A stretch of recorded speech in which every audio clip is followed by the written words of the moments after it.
हे बच्चों, कैसे हैं आप सभी? अच्छे हैं? उम्मीद है कि आप सभी अच्छे होंगे। दोस्तों, स्वागत है आपका आपके अपने चैनल फिजिक्सटेनमेंट और इसी के साथ बिगिनर सीरीज़ में। तो दोस्तों, आप जानते हैं कि हमने ये सीरीज़ शुरू की है फिज़िक्स कोर्स के लिए क्लास 11 नीट और JEE के स्टूडेंट्स के लिए। तो आज हम इसके लेक्चर में हाजिर हैं। दोस्तों, आपके पास आपकी क्लासेस शायद अभी एडमिशन शुरू है और अभी शुरू भी होने वाली है शायद आपकी कॉलेजेस। तो मेरी आपसे रिक्वेस्ट है कि आप अपना टाइम वेस्ट मत करें। ऑलरेडी आपका 10th का जो ईयर था, कोविड की वजह से आप जानते हैं कि उसमें कितनी स्टडी हो पाई है। आपके बहुत सारे पॉसिबल है कि बेसिक कॉन्सेप्ट क्लियर भी नहीं होंगे जो कि अभी आपको लगने वाले हैं। तो आप अभी से पढ़ाई स्टार्ट कर दें, थोड़ा थोड़ा करके पढ़े, वेट मत करें। ये मत सोचिए कि अभी 10th के बाद हमें 11th में एंजॉय करना है। आपको अभी से ही थोड़ा थोड़ा पढ़ने की कोशिश करनी चाहिए। तो दोस्तों, चलिए शुरू करते हैं हमारे लेक्चर को। और आज हम डायमेंशन पर ढेर सारी एग्जाम्पल सॉल्व करने वाले हैं, प्रीवियस ईयर क्वेश्चन देखने वाले हैं और इस पर किस टाइप के क्वेश्चंस हो सकते हैं इस पर भी थोड़ी सी डिस्कस करेंगे। तो उम्मीद है कि आप सभी तैयार होंगे पेन और कॉपी के साथ। तो get ready for this lecture. Alright, यहाँ पर आप सोच रहे होंगे हम सिर्फ डायमेंशन पढ़ेंगे या फिर कुछ और भी इसके साथ पढ़ेंगे। तो दोस्तों, आपको मैं अभी से क्लियर कर दूं, हम सिर्फ डायमेंशन पढ़ने वाले हैं, उसके एप्लीकेशंस नहीं पढ़ेंगे। अगर आपने प्रीवियस लेक्चर नहीं देखा है तो प्लीज जाइए और उसके बाद इस लेक्चर पे आइए, तो ही आपको ये लेक्चर समझ में आएगा। ओके, तो आखिर हम इस तरीके से सेपरेट डायमेंशन पर क्यों स्टडी कर रहे हैं? हम इसलिए कर रहे हैं कि आपका जो ब्रेन काम करता है इस तरह से करता है कि उसमें जितनी इंफॉर्मेशन अलग अलग तरह से सेट रहेगी, आप जितनी इंफॉर्मेशन को टाइप्स के साथ डिवाइड करके रीड करेंगे उतनी ही देर तक और उतनी अच्छे से आपको याद रहेगी। साथ ही नीट और JEE के एग्जाम में टाइम बहुत मैटर करता है। तो यहाँ पर आपको बहुत जल्दी क्लिक होना चाहिए कि कौन सा क्वेश्चन किस टाइप से पूछा गया है। अगर ये क्लियर हो जाता है तो आपको कंफ्यूजन नहीं रहता और आप बहुत जल्दी इजीली क्वेश्चन सॉल्व कर सकते हैं। तो इसलिए मैं आपको अलग अलग छोटे छोटे टॉपिक्स भी अलग अलग सॉल्व करवा रहा हूँ। तो आई होप कि आपको ये क्लियर हो गया होगा। तो चलिए बिना किसी देरी के एग्जाम्पल की तरफ बढ़ते हैं। एक बात और बता दूं कि हम जब नीट के एग्जाम्पल सॉल्व करेंगे तो नीट आप जानते हैं कि पूरे पैन इंडिया, पूरे ऑल इंडिया के लेवल पे होता है। इससे पहले अलग अलग स्टेट्स जो है तो अपने अपने नीट एग्जाम कंडक्ट किया करती थी। AIPMT हुआ करता था, एम्स वाले अपने एक अलग एग्जाम लिया करते थे। अब ये सारे एग्जाम्स नहीं होंगे, अब सिर्फ नीट होगा। तो जो भी प्रीवियस ईयर क्वेश्चन में हम यहाँ पर लेने वाले हैं उसमें बहुत सारे क्वेश्चन अलग अलग जगह से रहेंगे। तो आप सभी उसको नीट के क्वेश्चन समझिए। ऑलराइट, मुझे बार बार बताने की आपको जरूरत नहीं पड़नी चाहिए। तो चलिए शुरू करते हैं, बढ़ते हैं पहले क्वेश्चन की तरफ। तो दोस्तों, चलिए पहले क्वेश्चन सॉल्व करते हैं। पहला क्वेश्चन 2020 प्रीवियस ईयर में जो आया था, बहुत इजी क्वेश्चन था। यहाँ पर इस क्वेश्चन में आपसे पूछा है dimension of stress R. Stress के क्या डायमेंशन होते हैं ये आपको बताना है। तो यहाँ पर 4 ऑप्शन दिए, चलिए देखते हैं कैसे हम फाइंड आउट कर सकते हैं। तो प्रीवियस लेक्चर में हम जान चुके थे कि कैसे हम इसको फाइंड आउट कर सकते हैं। तो स्ट्रेस को हम देखते हैं कि उसका फॉर्मूला क्या है, वो कौन सी फिजिकल क्वांटिटीज पर डिपेंड करती है। तो चलिए लिखते हैं। सो फ्रेंड्स, स्ट्रेस का फॉर्मूला देख रहे हैं कि फोर्स अपॉन एरिया। तो फोर्स का डायमेंशन आप जानते हैं, फोर्स का डायमेंशन जो हमने निकाले थे, फोर्स का डायमेंशन मैंने आपको कहा भी था कि आपको इसको याद कर लेना है, बार बार ये आता है mL⁻²। और एरिया का जो फॉर्मूला जो डायमेंशन होता है आप जानते हैं, एरिया का डायमेंशन होता है m0 L⁻² और T⁻0। ये डायमेंशन होते हैं। अगर आपने प्रीवियस लेक्चर नहीं देखा तो वहां पर देख कर आइए, हमने यहाँ पर इसको सॉल्व किया। हम और उसमें टाइम वेस्ट नहीं करेंगे, फाइंड आउट फिर से करें। तो देखिए यहाँ पर हमको जस्ट इसकी वैल्यू, इसके जो डायमेंशन है इसको रख देना और रेस्ट अपने आप सॉल्व कर लेंगे मैथमेटिक्स। तो हम इसको रखते हैं यहाँ पर। फोर्स का जो डायमेंशन है यहाँ पर हम रखेंगे, एरिया का डायमेंशन यहां पर हम पुट कर देंगे e⁻⁴। ओके, तो यहां पर अब हम क्या करने वाले हैं, यहां पर हम पूरी टर्म को ऊपर लेके जाएंगे। 0 और 0 हमारे लिए मैटर नहीं करते क्योंकि जिसकी पावर 0 होती है वो उसकी वैल्यू 1 होती है और हम 1 को नहीं लिखते हैं। तो यहां पर हम लिखेंगे m, ये वैसे ही वैसे आएगा। अब यहां पर आप देख रहे होंगे कि L की पावर 1 है और यहाँ पर L की पावर 2 है। ये जैसे ही ऊपर जाएगा तो इसकी पावर माइनस हो जाएंगी, नेगेटिव हो जाएंगी। तो यहाँ पर -2 में से आपके लिए लिख देता हूँ मैं L की पावर 1 और ये T की पावर -2। अब ये ऊपर जाएगा L, तो यहाँ पर ये हो जाएगा L की पावर -2। अब इसको सॉल्व कर लीजिए फर्दर। ये हो जाएगा m, ये और ये बेस सेम है, L और L सेम है आप देख रहे होंगे। यहाँ पर 1 में से -2 जाएगा तो यहाँ पर -1 हमको मिलने वाला है T की पावर -2। तो देखते हैं कौन से ऑप्शन में यहाँ पर हमको दिया हुआ है m⁻1 l⁻⁻1 और ये option C is correct. Okay, तो ये बहुत इजी क्वेश्चन था और ये प्रीवियस ईयर में पूछा गया था। तो ये इस टाइप के क्वेश्चन होते हैं। अब देखिए यहाँ पर हमने स्ट्रेस के लिए पूछा, स्ट्रेस के बारे में पूछा। अब और भी क्वांटिटीज हो सकती है जिसके बारे में पूछा जा सकता है। तो इस टाइप के क्वेश्चन होते हैं। और इसके अलावा जो पूछी गई क्वांटिटीज है प्रीवियस ईयर्स के अंदर वो मैंने यहाँ पर आपके लिए लिखी है। और भी हो सकती है जैसे मैग्नेटिक फ्लक्स है, प्रेशर है, टॉर्क है, परमेबिलिटी है, एंगुलर मोमेंटम है, ग्रेविटेशनल कांस्टेंट है। ऑब्वियसली यहाँ पर अभी आपको सब कुछ मालूम नहीं होंगे और मालूम कैसे भी हो सकता है, आपने अभी तक स्टडी इसको नहीं किया है। ये तो सब आगे आने वाले टॉपिक्स है, तो जरूरत नहीं है कि आपको अभी से मालूम, इसलिए टेंशन लेने की जरूरत नहीं है। मैंने आपको बता चुका हूँ कि जब भी आप इसको पढ़ेंगे आप इसके यूनिट्स और इसके डायमेंशंस, जो भी क्वांटिटी आप पढ़ने वाले आप उसको अलग से लिख लिया करें। इससे आपका ये चैप्टर का टॉपिक रिवीजन भी हो जाएगा और ये आपको ईजी भी लगेगा, क्योंकि जो चीज़ आपको समझ में आती है वो याद भी रहती है। तो अभी मैं भी इसको सॉल्व नहीं करा रहा हूँ, इसलिए कि आपको जस्ट इसके टाइप्स जानने ना जरूरी है, ताकि किस टाइप के क्वेश्चन आते हैं ये आपके सामने क्लियर रहे। ओके, तो ये कुछ क्वेश्चन है। अब देखिए जैसे JEE के अंदर ये तो हो गया। अब जैसे JEE के अंदर भी इसी टाइप के क्वेश्चन पूछे जाते हैं। जैसे एक एग्जांपल हम देखते हैं। ओके फ्रेंड्स, तो यहाँ पर आप देख रहे होंगे JEE 1985 का क्वेश्चन है और इसमें पूछा है फिल इन द ब्लैंक्स वाला है कि Planck's constant has dimensions. Okay, तो हमको ये बताना है कि इसके डायमेंशंस क्या है। तो यहाँ पर प्लैंक्स कांस्टेंट आपका टॉपिक नहीं हुआ है, लेकिन मैं जस्ट आपको कुछ चीज़ समझा देता हूँ। तो यहाँ पर इनका एक रिलेशन है प्लैंक कांस्टेंट का अपने एनर्जी और फ्रीक्वेंसी के साथ। तो यहाँ पर E स्टैंड करता है एनर्जी के लिए और ये स्टैंड करता है फ्रीक्वेंसी के लिए, और ये है हमारा प्लैंक्स कांस्टेंट।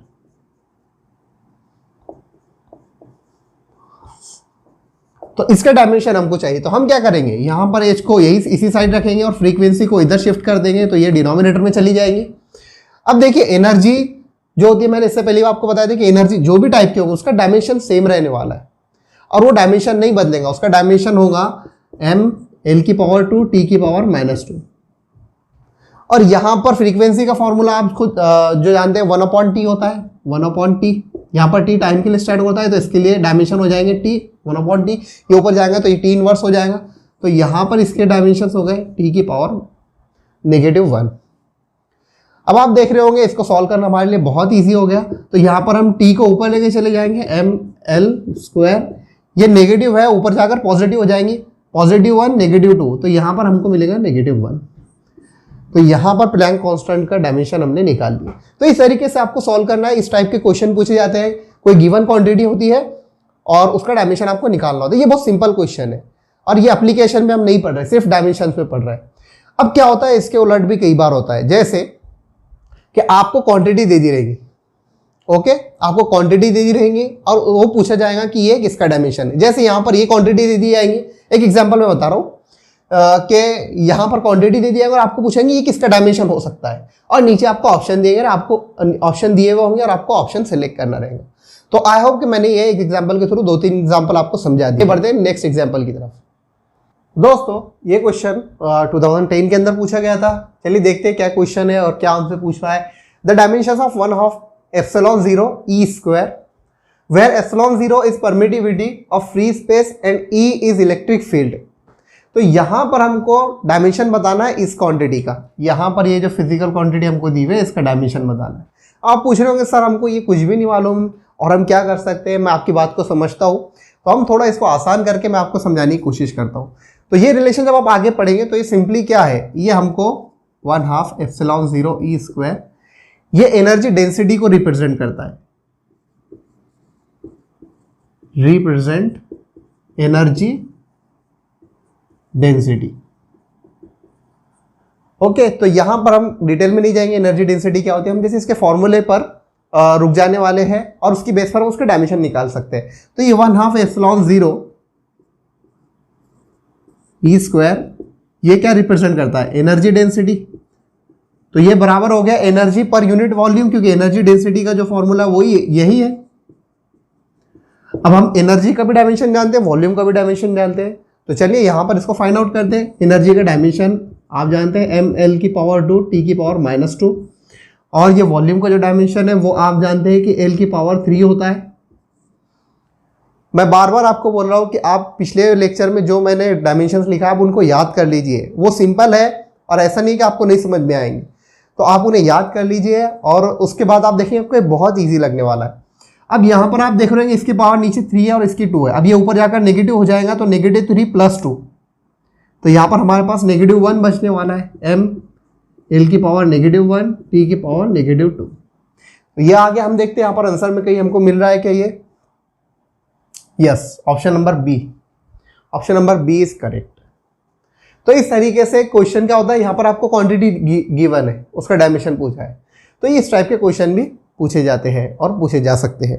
तो बच्चों चलिए बढ़ते हैं नेक्स्ट एग्जांपल की तरफ और देखते हैं कि यहाँ पर हमसे क्या पूछा जा रहा है। तो ये 2013 का क्वेश्चन है और आप देख सकते हैं कि हमसे पूछा जा रहा है कि the pair of quantities having same dimension is. तो यहाँ पर हमको 4 ऑप्शन दिए हुए और यहाँ पर पेयर दे दिए हैं, 2-2 की। यहाँ पर हम देखते हैं कि यहाँ पर हमको ऑप्शंस दिए हुए, ये 2 क्वांटिटी है, 2 क्वांटिटी है, 2 क्वांटिटी और 2 क्वांटिटी, और हमसे पूछा जा रहा है कि इनमें से ऐसी कौन सा ऑप्शन है जिसके क्वांटिटीज जिसका डायमेंशन सेम है। तो ये एक टाइप का क्वेश्चन है जहाँ पर आपको पूछा जाए कि कौन से पेयर जो है तो सेम डायमेंशन रखते हैं, या फिर इसका उलट क्वेश्चन भी हो सकता है कि भाई कौन से ऐसी क्वांटिटीज है जो सेम डायमेंशन नहीं रखती। यहाँ पर हमसे पूछ रहा है कि कौन सी ऐसी क्वांटिटीज है जो सेम डायमेंशन रखती है। चलिए फाइंड आउट करते हैं। तो यहाँ पर हम देखते हैं कि वर्क का जो फॉर्मूला होता है, तो वर्क का जो फॉर्मूला होता है वो होता है फोर्स इंटू डिस्प्लेसमेंट।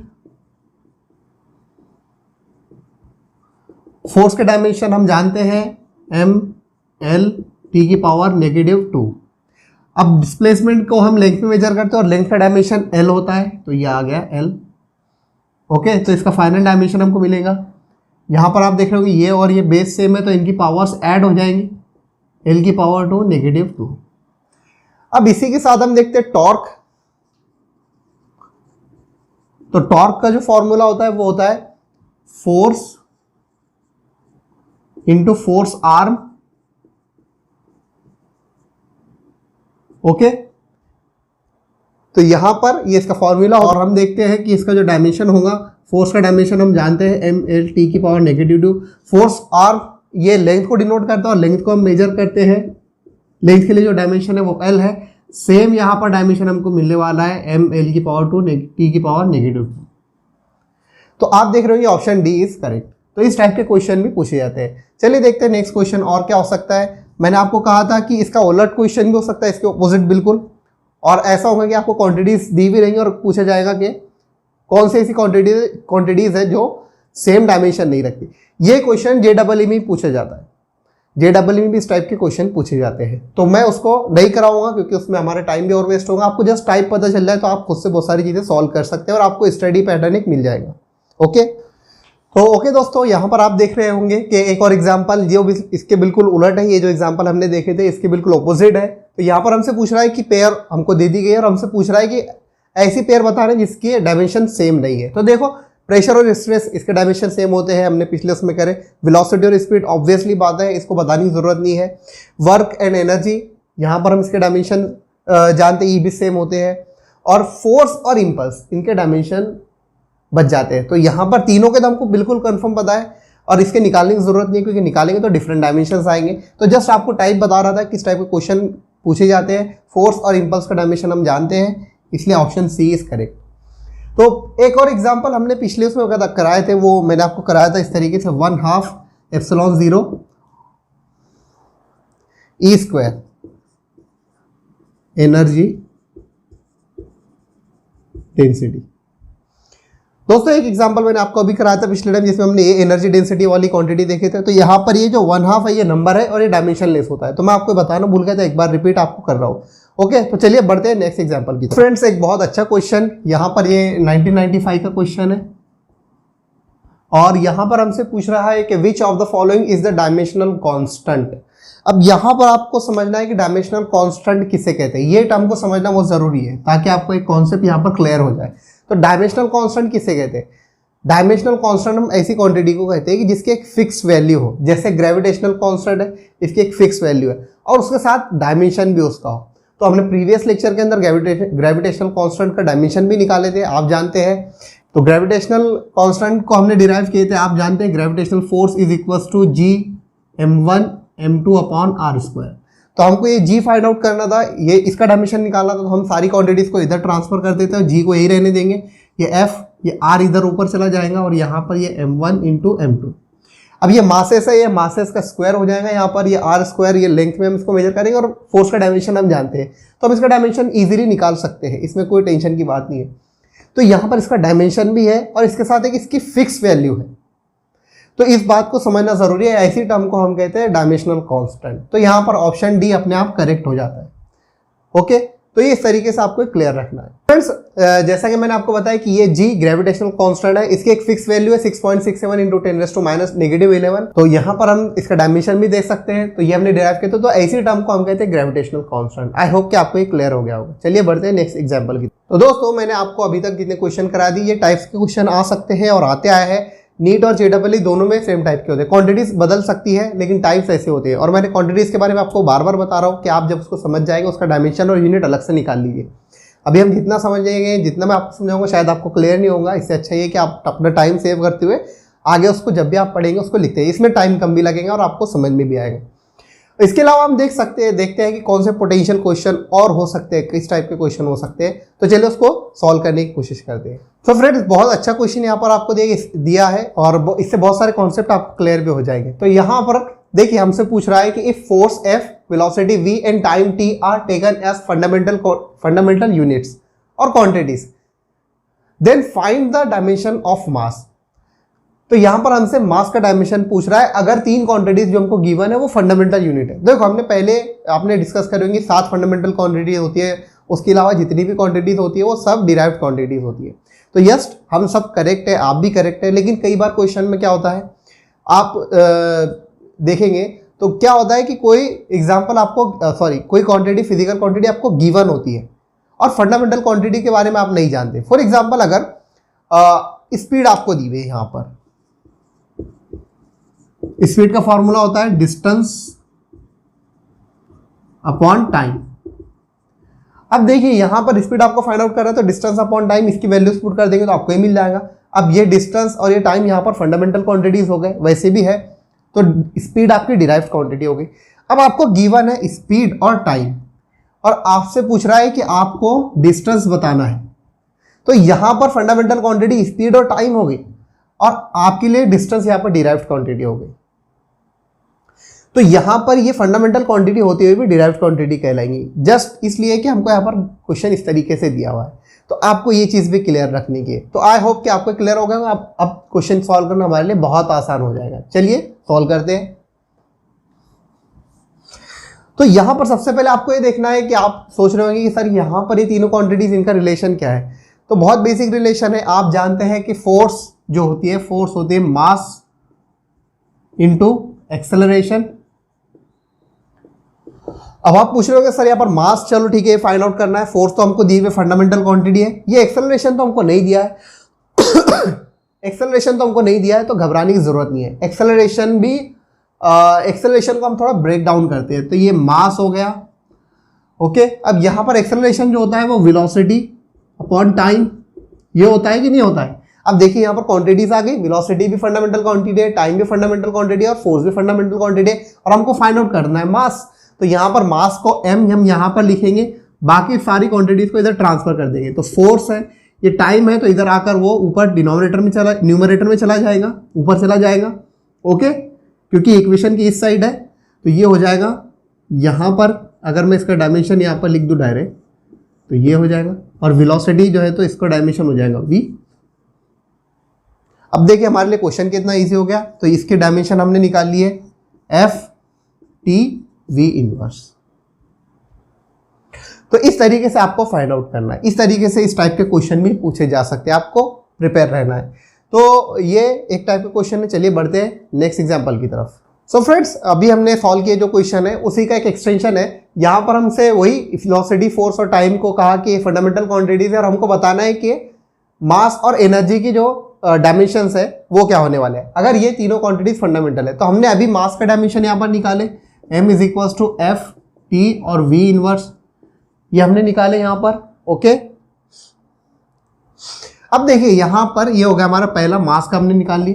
अब ये हो गया मास। अब देखो एनर्जी का हमसे पूछ रहा है, तो एनर्जी के बारे में हम जानते हैं कि काइनेटिक एनर्जी, पोटेंशियल एनर्जी, ये सारी एनर्जी सेम होती है। तो यहाँ पर हम काइनेटिक एनर्जी अगर लेंगे तो ये हो जाएगा 1/2 mv²। Okay, 1/2 mv²। अब देखिए यहाँ पर ये तो नंबर है, ये तो डायमेंशनलेस होता है, इसका हमको कुछ काम नहीं है। ये मास की जो क्वांटिटी हमको यहाँ पर डायमेंशन हमको जो मिले, हम यहाँ पर इसको लिख लेंगे FT_V इनवर्स। और ये देखो V जो है तो यहाँ पर फंडामेंटल क्वांटिटी है, तो ये भी यहाँ पर ऐसे लिखी जाएगी। अब ये और ये सेम बेसिस है, तो इनके पावर्स ऐड हो जाएंगी और हमको फाइनल मिलेगा VT/1। ओके, तो इस तरीके से क्वेश्चन आप सॉल्व कर सकते हैं। चलिए बढ़ते हैं नेक्स्ट एग्जांपल की तरफ। तो दोस्तों बहुत अच्छा क्वेश्चन यहाँ पर हमसे पूछा गया है और पूछ रहा है कि which of the following sets can enter into the list of fundamental quantities in any system of units. तो कोई भी सिस्टम ऑफ यूनिट्स हो सकता है, उसमें 7 फंडामेंटल क्वांटिटीज जो है तो फंडामेंटल रहती है, बेसिक रहती है, बाकी सारी क्वांटिटीज डिराइव होती है। तो यहाँ पर हमसे पूछ रहा है कि फॉलोइंग सेट्स के अंदर, इन सेट्स के अंदर कौन सा ऐसा सेट है जिसको हम सिस्टम ऑफ यूनिट में काउंट ही नहीं कर सकते। तो हम सिस्टम ऑफ यूनिट में काउंट कब नहीं कर सकते? तब नहीं कर सकते जब फंडामेंटल क्वांटिटीज मिस हो, क्योंकि फंडामेंटल क्वांटिटीज अगर नहीं रहेंगी तो हम उसको कैसे मेजर कर सकते हैं, दूसरी क्वांटिटी को कैसे डिराइव कर सकते हैं। आई होप कि ये पॉइंट क्लियर हो रहा होगा। अब जैसे एग्जाम्पल यहाँ पर हम देखते हैं, एक एग्जाम्पल हम देखते हैं यहाँ पर, तो मैं आपको समझाऊंगा। तो फंडामेंटल क्वांटिटीज में यहाँ पर हम ज्यादातर क्या मेजर करते हैं? मास है, लेंथ है और टाइम है। चलिए 1 बाय 1 चेक करते हैं कि क्या ये तीनों क्वांटिटीज यहाँ पर पाई जाती है क्या। और अगर जिस सेट के अंदर एक भी क्वांटिटी मिस होगी तो वहां पर वो सेट को हम काउंट नहीं कर सकते, मतलब वो ऑप्शन हमारा करेक्ट होगा। तो पहले उसको देखते हैं हम। यहाँ पर पहले इसमें दे रहा है लेंथ है, तो देखिए लेंथ भी आ गई, मास है, मास भी आ गई। एक्सेलरेशन का फॉर्मूला क्या होता है? एक्सेलरेशन का फॉर्मूला होता है वेलोसिटी अपॉन टाइम। तो देखो वेलोसिटी अपॉन टाइम, यहाँ पर ये टाइम भी आ गया। तो यहाँ पर ये पहला ऑप्शन तो नहीं हो सकता, इसको हम काउंट कर सकते हैं सारे सिस्टम ऑफ यूनिट्स के अंदर, क्योंकि इसमें सारे फंडामेंटल क्वांटिटी यहाँ पर गिवन जो है वो दिए हुए हैं। अब देखिए लेंथ है, टाइम और वेलोसिटी है। ये देखो लेंथ यहाँ पर दिया हुआ है, टाइम हमको दिया हुआ है, यस टाइम दिया हुआ है। वेलोसिटी का फॉर्मूला कहता है, वेलोसिटी का फॉर्मूला होता है लेंथ अपॉन टाइम। इसके लिए जो हम फिजिकल क्वांटिटीज यूज करते हैं लेंथ अपॉन टाइम है। अब देखो यहाँ पर लेंथ है, टाइम है और वेलोसिटी भी लेंथ अपॉन टाइम है, लेकिन यहाँ पर मास नहीं दिख रहा है कहीं पर भी, इसलिए ऑप्शन बी हमारा करेक्ट होगा, क्योंकि इसको आप कोई भी सिस्टम ऑफ यूनिट्स में काउंट नहीं कर सकते। यहाँ पर से मास ही गायब है, मास ही काउंट नहीं कर रहे। अब देखो दूसरे सिस्टम को हम देखते हैं, यहाँ पर ऑप्शन सी को देखते हैं। तो मास है, बिल्कुल है। यहाँ पर टाइम है, तो बिल्कुल है। वेलोसिटी का फॉर्मूला क्या होता है? वेलोसिटी का फॉर्मूला लेंथ अपॉन टाइम है, तो तीनों क्वांटिटीज यहाँ पर आ गई। चौथे के अंदर भी आप देखेंगे लेंथ है, टाइम और डेंसिटी क्या होता है? डेंसिटी होती है मास पर यूनिट वॉल्यूम। तो देखिए मास भी काउंट हो गया यहाँ पर, तो यहाँ पर ऑप्शन बी हमारा जो रहेगा वो ऑप्शन करेक्ट रहेगा। तो आई होप कि ये सारी एग्जांपल जो हमने सॉल्व की है आपको ये समझ आए होंगी। डिफरेंट टाइप के क्वेश्चन जितने भी थे मैंने आपके लिए वो सॉल्व कर चुका हूँ, और भी क्वेश्चन हो सकते हैं, आप उसको सॉल्व कीजिए, लेकिन बेसिक कॉन्सेप्ट जितने भी थे मैंने इसमें कवर कर लिए। तो आई होप कि आपको ये समझ आया होगा। दोस्तों अगर आप चैनल पर नए हैं या फिर आपने अभी तक सब्सक्राइब नहीं किया तो प्लीज़ सब्सक्राइब ज़रूर करें और कमेंट बॉक्स में अपनी राय ज़रूर दें, जो भी क्यूरीज हो आप उसको भी पूछ सकते हैं। चलिए मिलते हैं नेक्स्ट लेक्चर के अंदर।